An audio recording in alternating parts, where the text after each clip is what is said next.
Hello and welcome to the Auto Riff. So on this episode, I do an interview with Edward from SaveTheK.com as well as Lift Talk podcast.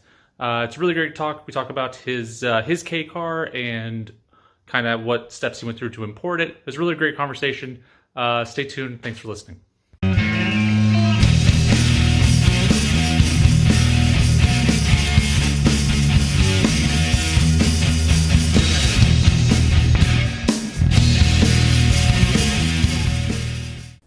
It was I guess I've always been into cars in general. I guess it's not really specifically K cars. It's basically, all things with engines, I guess, motorcycles, everything.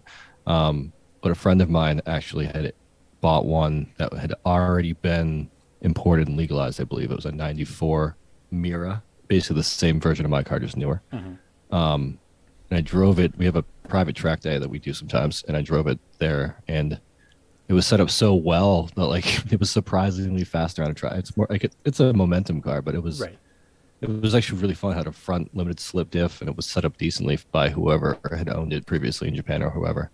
But it was such a riot that I was immediately like, I need to go find one of these and import them now that it's possible. So completely like on an impulse, I just found this one for, I think it was $2,300. Looked decent enough. I found a video of it on YouTube that looks like it ran great. And just impulse bought it without really even thinking about it too much. That was probably not a great idea. I recommend maybe if people are less averse to anxiety and paperwork, that they probably should find like an importer or maybe a car that's already been like US legalized. Right. But looking back, honestly, it actually wasn't that bad. I had a guy that basically he has an import business, I guess. He helped me out last minute because they actually sent me the paperwork I needed late.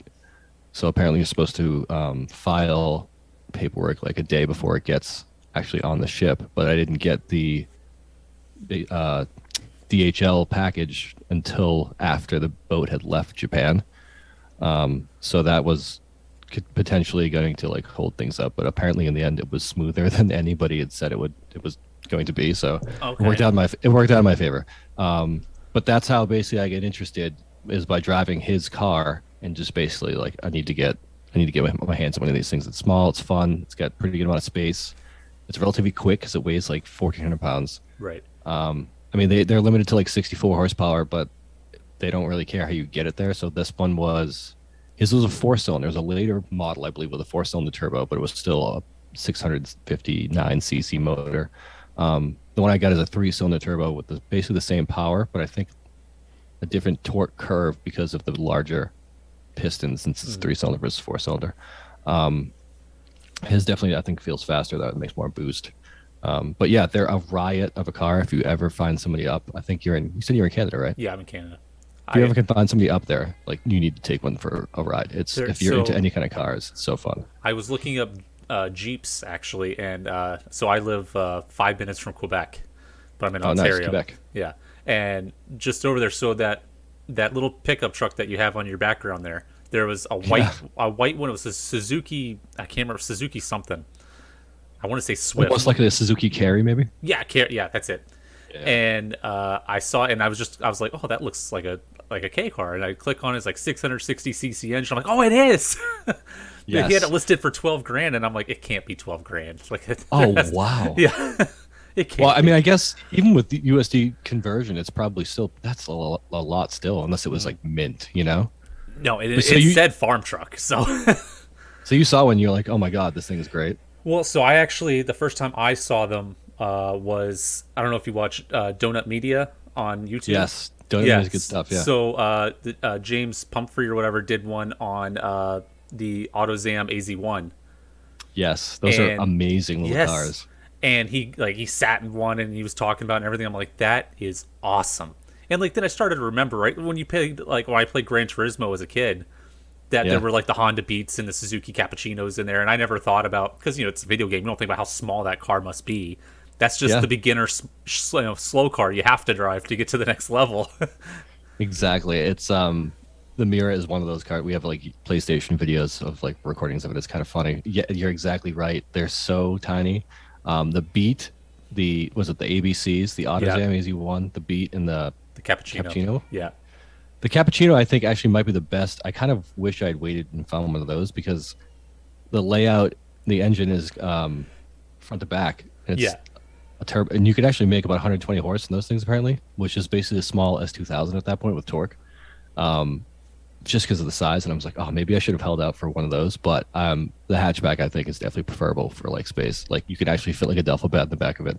Right. Yeah, that's the thing with the Beat and the AutoZam, right? Is that there's the front is the spare tire, and then the back Yeah, is the engine, and that's it. There's you. then that's it. You don't get much else. It's funny when I went to pick my car up, there was a yellow Honda Beat somebody imported behind it, and I had to move it to like the Oh guy didn't yeah. even care. He was like, just go move your car, bring it over here if you can, if it starts.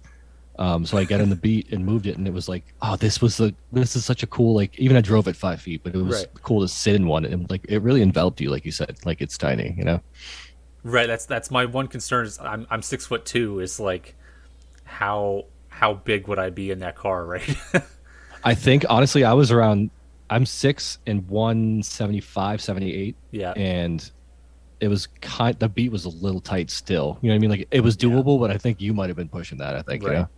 Although in the vans and some of the hatchbacks, you'd be shocked at the amount of Oh headroom yeah, because that there the is. the height restriction is like 6 feet or something, right? So you can go as Yeah, high as you want almost. yeah. My friend Mikhail was like, I think he's 6'4", 6'5". He was sitting in a van that a guy we know has, and since the front seats will slide back in the vans, he was like, oh, I actually fit in this surprisingly compared to everything else. Right. That's really cool. So like the first time you saw a K car was your buddy's car then?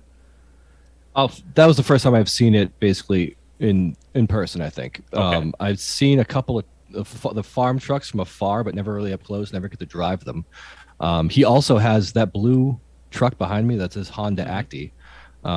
He also has that as like a farm truck for his house. He's got like a workaround, like the bed and everything. He's got you put dirt bikes in it and stuff like that. It's really fun. Hmm. I drove that to a car show we had here the other day called Staggered, and I drove it like maybe 30 miles, no, 25 miles out to the car show.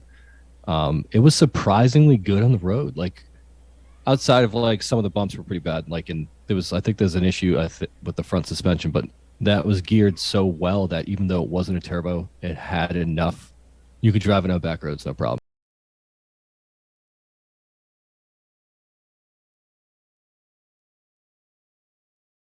If you're any kind of like, this is great, even the trucks, don't drive one because you'll immediately buy one. I'm telling you.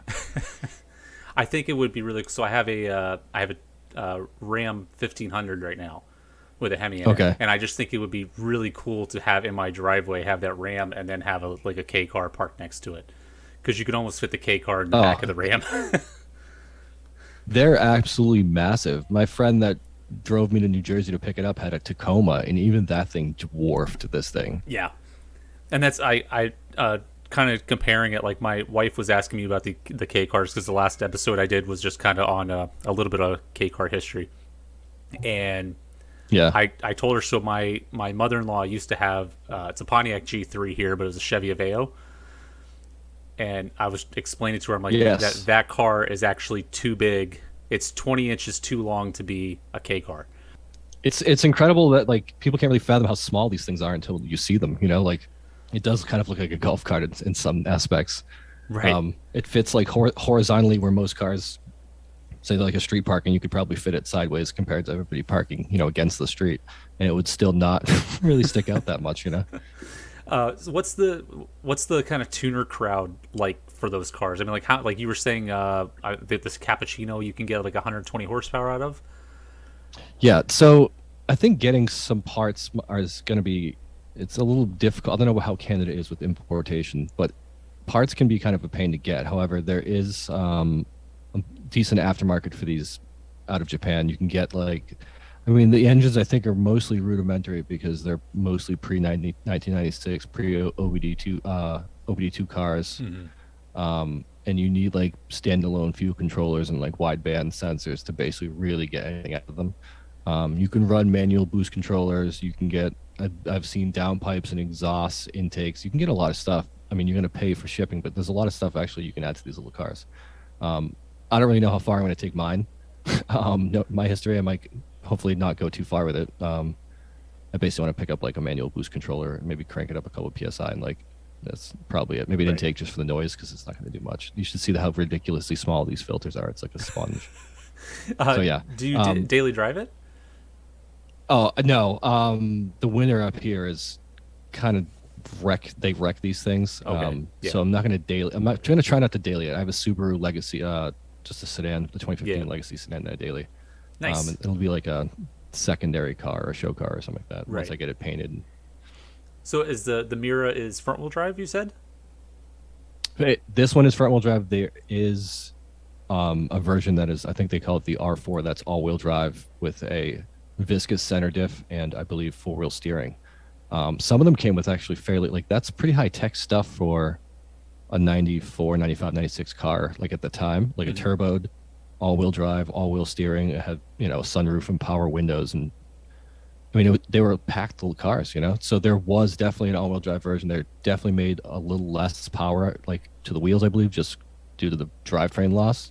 Right. But they're supposed to handle very very well, especially in the winter too.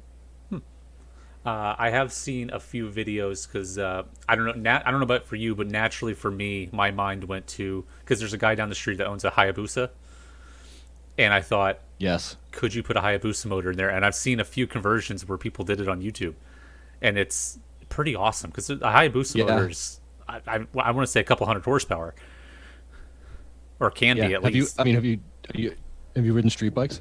I have a cruiser. Yeah, I have a Honda Shadow Okay, so you 750. know motorcycles. Yeah, Okay, so my brother had a Shadow for a while. Those things are awesome. iBoost is like what 200 horsepower motor yeah, like engine. that's Or yeah. something? I Like, think so. it's crazy. And there's a guy that did one into a Honda S600. I think it was an old school one and found a reverse way to kind of use a motorcycle transmission with a car, make a reverse. I guess that's the problem with putting a motorcycle engine Yeah. into a car is that like the bell housing trans doesn't have like it's a weird reverse setup. But Yeah. some people have figured it out, and it does look like an absolute riot. And it would fit too, like it's very small. However, there's still enough space because I think a Hayabusa motor might be smaller than the K engines. I- Also, then you could turbo the Hayabusa motor. Right. Yeah, that's what I mean. Like, Isn't that's that naturally isn't that what aspirated. they all do? Yeah, 400 horsepower, Right. like K car. Oh man, you probably need the all-wheel drive version. Then Oh, you start yeah, launching, absolutely. like axles and differentials at that point. Yeah. I would imagine if you got a good launch, you'd probably wheelie it if you had a mid-engine one. With that, See, that's why the Hayabusa makes more sense, maybe because it's less torque. yeah, yeah, Yeah. you'd rev it to what 15,000 RPMs or whatever. Because I know the Although sorry, I'm not hoping to do a motor swap anytime soon. Let me put it that way. I hope it doesn't. It's nice the way it is for now. I'm not gonna. Hopefully, I don't blow it up. Right. I don't have to do that. if I met well, no, I was gonna say it might be an easy motor swap if you did have to, not like if you had to if your engine now grenaded and you found another one of the same kind. Yeah. Like it's a tiny engine. I assume you could probably pick it up in your own You in your could- arms. You could probably do it with a single person lifting it up. Yeah. Like, it is absolutely tiny. The turbo is the size of like an orange. Everything on it, like the radiator, is like half the size you would actually think. It only takes up like a small section of the front end on the right side. It's everything is comically small. It's and perfectly sized for it, I guess. Right. It's basically like you took a regular sized car and scaled everything, like halfway or less. Exactly. The intercooler is just a little tiny thing that you're like that can't do anything, but it does. Yeah. So like Daihatsu never really took off in the States. Is it like a pretty popular brand in Japan? I think that's actually what I'm getting to see here. It's basically a subsidy of Toyota at some point. Okay. But I guess it was a significantly larger brand over there in Japan. I guess there was they had a lot of cars, and they still, I believe, produce Daihatsu K cars till this day. I don't know like what they're like outside of like Honda's offerings, but apparently it's a big name. It's big. The car's pretty big in the Philippines and Malaysia for some reason too, which is kind of odd. There's a guy I'm trying to get in a hold of that is potentially able to get parts and shipped to US, but I haven't heard back from him yet. So Okay. it's big in just not America, I guess. I guess other places that had small cars gained Right. traction, Like just not here. I was reading them, and I understand that them not being popular in the States because the roads are obviously a lot bigger. People travel a lot farther, and Americans are a lot bigger in general because of McDonald's, I guess. And All this is accurate. Yes. yes, all this is accurate. I am American, so I can say all that. It's fine. Yes. But then, like in Europe, you would think in the UK they would be a lot more popular, and they apparently never took off there because they have No. very, very tiny roads there as well, apparently. Yeah, there's a couple over there, I guess, but it's like it still. There's I see there's this forum that has it's called Live to Die. They have some DAI, which is kind of funny, but they have some owners in England. But I think a lot more Australia, New Zealand. Then I'm surprised England. No, like they would have been the perfect car there. There's a couple there, but yeah, you're right. Like they're so tiny for those roads. I don't know why they didn't take off there. You know? No, I don't. I don't either. And like the only two K cars that I've been able to find that actually came to the states was the first Subaru 360 Oh and yeah. the Mitsubishi I. It's not Miev, but I'm MIEV. It was an electric K car. Oh yeah. I That do actually remember those things. I'm Yeah, gonna look that up that actually. actually came to the states, but that's the only two. Because you think about the smart car is actually too big as well. Yeah, It's because actually too wide. Yeah, people mistake the Delica for a K car when it's actually significantly larger than a K car. right, And even that there was an issue with Maine when Maine tried to basically ban what they thought was a K car. People like they actually made a Delica in the U.S. for some period of time.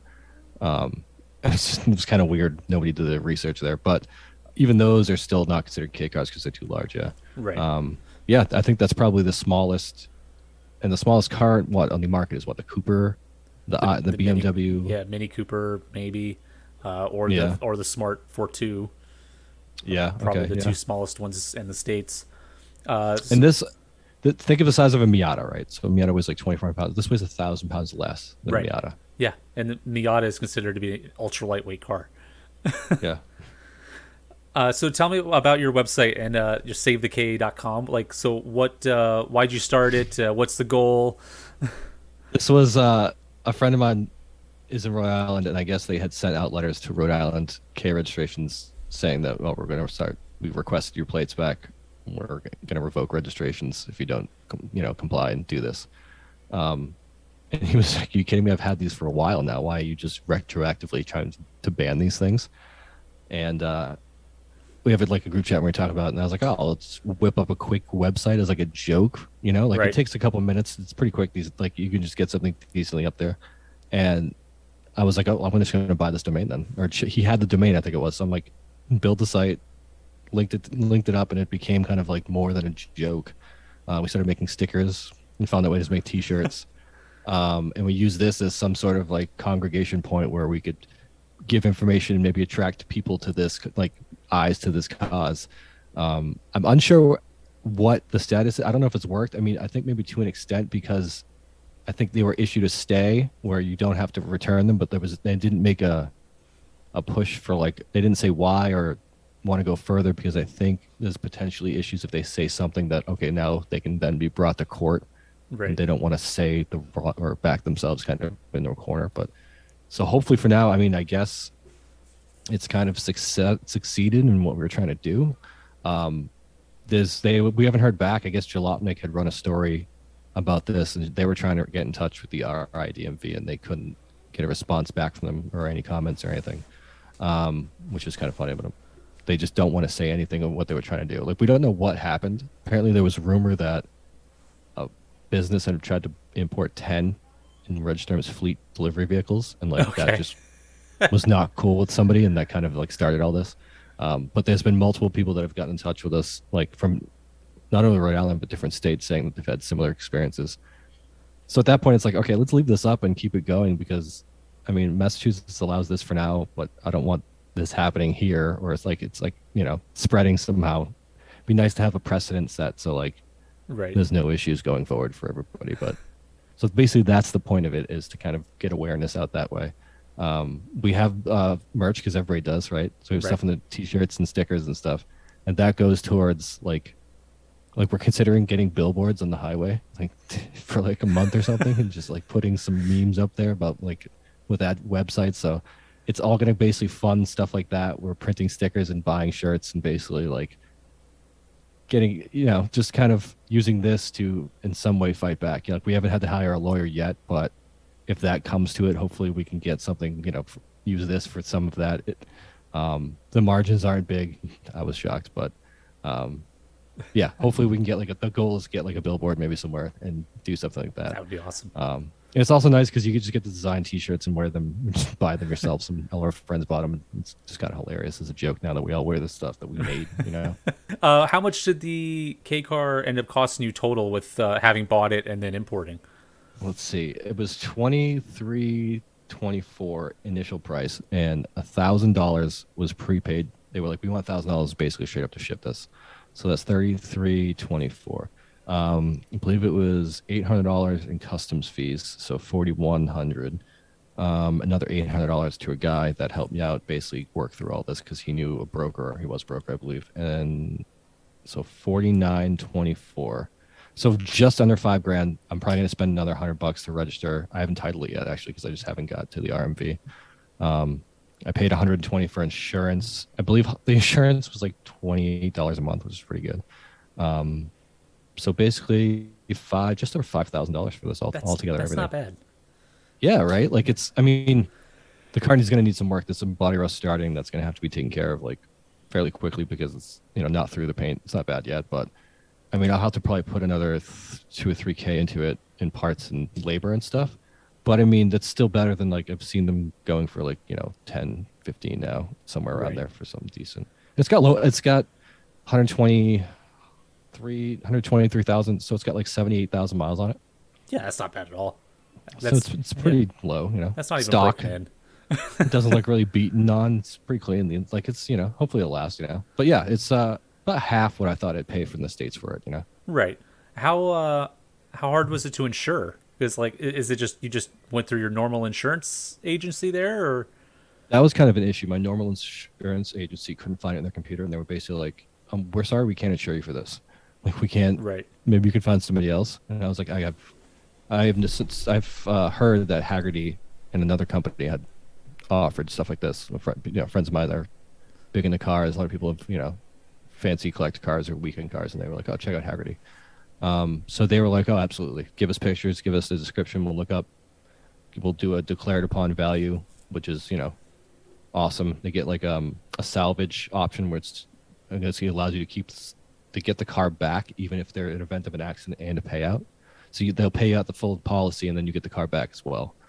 And that was I think $28 or $29 a month for the year, which was pretty good. Yeah. So it's not really like an everyday car, so the insurance was a lot less. I'm not gonna be driving it in the winter. It'll be like in a nice little garage where it's not gonna get rusted. Although I do have to undercoat it, but I don't plan to every day it. Right. It's a fun take to the car show, go out on a nice windy road on the weekends type thing. Yeah, and it's the winding roads on that thing. Oh my god! Like I haven't really pushed it yet, and it's already been extremely fun. What does it rev to? Because I know I was reading on the Honda Beat, it makes most of its power from 7,500 to 9,000 RPMs. Yeah, the Beat is a great car. This I think this red line's at 8,000, and it goes to I believe the tech was I want to say it was 10, but you don't make power past I don't think 9.5. I would say. But the red line is 8. The later ones are 85, which is pretty sweet. It goes to 10. I'm looking at a picture of it now, and it screams like it's. I was surprised at how much it likes to rev. Like turbo cars are usually lower revving and a more sounds like a diesel like lower RPMs, and this thing just wants to pull even for a turbo car. It's pretty crazy. It takes a minute to almost a little bit of old school spool, but it's so small that there's not really actually too much turbo lag. It spools up really quick because it's tiny, and it just revs. So yeah, this one's red line's at 8 and goes to 10, but you don't really get too much after about 9. Nice. If you had to buy another K car, what would you buy? Ooh, that's a good question. I should change that question. Not if you had to, if you got to. If I got to buy another one, I think I would probably get a van. Okay. As much as I would want a small the AutoZam. Oh man, if I kind of wanted to get a van, but if I was going to get a car again, it'd be the AutoZam just because of the doors. Right. But I most likely would get a van just for the utility of it. And I think they're hilarious looking. I think you could do a lot with. I think it becomes more of a daily option with better gas mileage if you can find a decent sized van. And the trucks are small because there's a wall behind you, like a firewall behind you, but with the bed, but the vans are significantly more comfortable because you can put the seats back a little bit more. So I don't know what I do. If I'm going utilitarian, I'm definitely going to get a van. But if I'm just going to go sports car again, I have like a garage, big garage I can keep it in. It's definitely an AutoZan. Nice. It's like you want to get out of a DeLorean. What is your dream car that's not a K car? Ooh, that's a hard one. Of anything? Yeah, anything. I'm someone that's like always like I can't have a favorite, but it's difficult. But the dream car outside of that, let's say probably if I had to pick anything, like an '05 Ford GT maybe. The old, like I mean, the new one's amazing with the twin turbo, but the V8. old one, I think, with the with the truck V8. Yeah. Okay. Something with like some or maybe a Porsche. I don't know. So I love Porsches too, but probably the GT just for the heck of it, just for the love, the raucousness, the ridiculousness of it. Nice. I've always said so.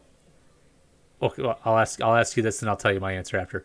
If you could have one car for all seasons at any price point, but you had to drive that one vehicle all year round. And while you're thinking about it, I'll give you my answer. I would get the Porsche, with the all-wheel drive. Is it the Carrera or the 911 or whatever with the all-wheel drive? Yes, that's because a good they option. have. It's the one. The one has a back seat technically. Yeah. So I could put my kids in there if I had to, but then also all-wheel drive for the winter because we do get a fair bit of snow up here. Oh, that's a hard one. That's a good option. That or like maybe the Panamera. Yeah, Panamera would be good. All-wheel drive. You could put snows on it. I don't know if I put snows on cars. It's amazing. That would be great with snows. I think my choice. Any car. I could pick anything. Anything like if I came up to say you could. Here's an amount of money. You could buy whatever you want, but you can only buy the one. That's hard between like. I want something all-wheel drive. Right, because of the winter. Do I want to pay maintenance costs of an Audi? I don't know. Like they're so amazing. Like an RS6. What was it? The wagon. Oh yeah, yes, the Avantiers or whatever. Oh my those God. are sweet looking cars too. If I did have to pay maintenance and I could just keep it until the warranty was up, I'd pick that instantly.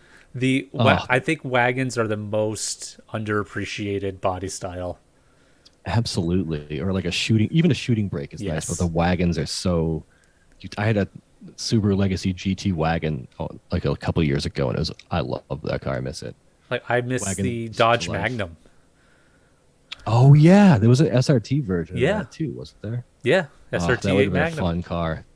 That would, and it again gone too soon. They should bring it back and throw the Hellcat drivetrain into it. Oh my God, yes. Or I'm gonna after this is over, I'm gonna go look up to see if somebody's done that because I guarantee you somebody has. Well, I mean, we can wrap it up here. I don't know if you want to plug your podcast. I used to ride mountain bikes a lot before I started having knee issues, but I loved it, and I wish I still did it as much as I feel that.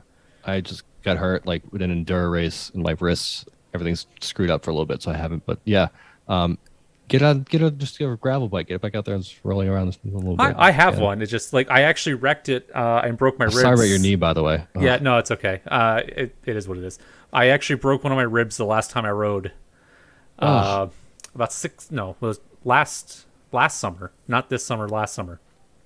And it was weird because it's no fun, man. Yeah, and I was on this really, really technical trail, and I was getting through it fine, and then I hit this smooth part, and I stopped paying attention, and there was a spot where like the weeds grew over the trail, and I just kind of looked up, and then I apparently bounced off a rock, and it threw me into a thorn bush, and my handlebars turned up and down basically as it was falling, and I landed on it with my ribs, and then I had to push the bike back. Oh my God. And I was only about halfway into a 10-mile trail or something at that point. Oh, thank God. I mean, I guess you had a little bit of like a shock that takes the pain off, but oh my God, ribs are the worst. It was. What kind of bike do you have? Good question. That's a Nakamura. Ooh, cool. It's it's okay. Listen, you don't have to defend. You should see the bikes I got a really good deal on it. It was on sale. we're all inclusive of all bikes. I have like the most no name stuff in my basement. It's not even funny. When I lived in Florida, I had a Walmart bike that I had put more parts on than what it was worth. We did that too. It was one of the Hyper X's. We picked those up on sale for like $99 and did a bunch of stuff to those. It was a 29er too. Yeah, exactly. It was awesome, and I loved it. And then so when I moved to Canada, I left it at my parents' house. And then when I came back to visit them, I was gonna go ride my bike, and I was like, "Where's my bike?" And they're like, "What are you talking about?" I'm like, "Where's my bike?"